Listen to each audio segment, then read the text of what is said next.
and welcome to EBADay 2019 in Stockholm. I'm Hannah Wallace, and kindly joining me now in the TV studio is Olivier Thirion de Briel from HID Global, and we're talking about advanced authentication.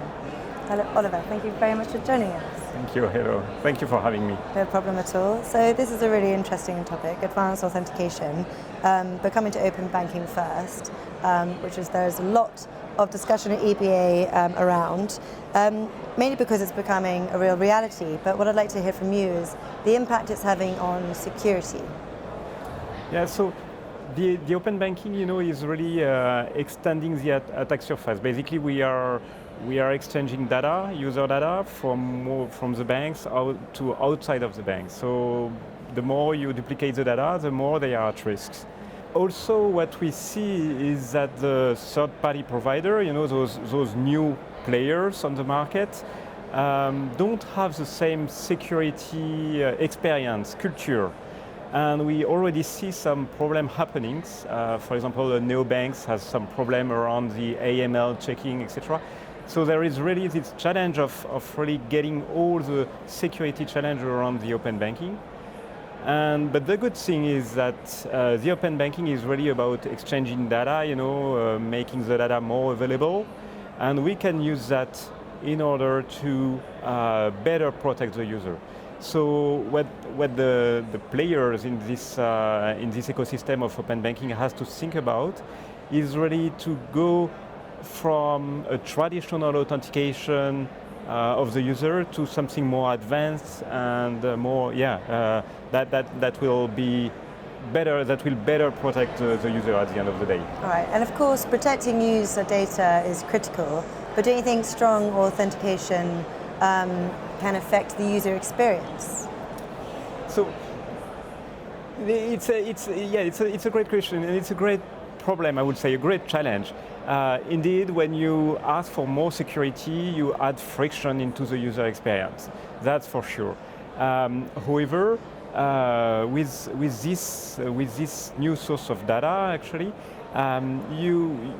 we have some solution in order to analyze this data and be able to take a decision on the risk level that has been analyzed with those data. It's really those adaptive authentication solution, where basically, based on data, we will analyze the data, the environmental data, the behavioral data of the user data, the device data, all of this in order to take a decision based on the risk level that we have computed. And therefore we will be able to push the right level of authentication to the user. And therefore with that, we will be able to better protect the user because we analyze much more data, we know much more the environment of the user, but also to optimize the user experience. All right, and finally then, and following on from that quite nicely, what data are HID Global using and what fraud and threats are you detecting?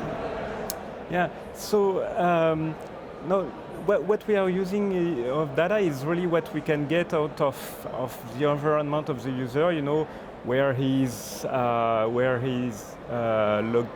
doing his action, he's logging in or doing some transfer, from at what time, for what type of action, etc., etc. What I will call really the environmental data. We also collect the data of the behavior of the user. How is he moving his mouse? How he is typing on his keyboard, etc., etc. And also some data of the device. Really, what OS are you using? Is it updated?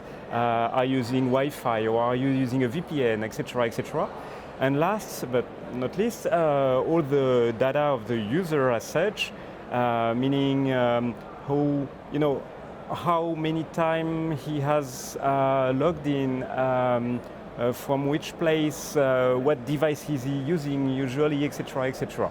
So with all of that, we are able to get a complete profile of the user, and therefore to determine if it's the genuine user or if it's a hacker that is hidden behind a VPN or behind a Tor browser or etc. And the beauty of the solution is really that we are using 3 different engines that are doing device fingerprinting so that we can recognize the device and make sure that it's a genuine device that is associated with this user. We are doing also threat detection, so to detect the malware, to detect if there is a bot that is trying to log in, etc., etc. Also the typical attacks that we can see in banking. We have a behavioral engine that is looking at what, as I was explaining, how the guy is typing, how he's moving the mouse, how he's filling the form, etc., etc. And finally, we have an engine that is detecting the anomaly, meaning is if the action that is taken by the user is out of his habits. Usually I use my account to pay my bill, my electricity bill, but suddenly there is a wire transfer to a new account in Russia at 2 in the morning, etc. So this is an anomaly, and therefore the risk score will be higher, and therefore we will catch the hacker, I would say, and push for a higher authentication in order to block the operation. So sure. Some really interesting activity there, and it's a really big topic at EBADay, and I look forward to having more discussions around security. So anyway, Oliver, thank you very much for coming and speaking with us. It's been very insightful. Thank you very much. Thank you for your time.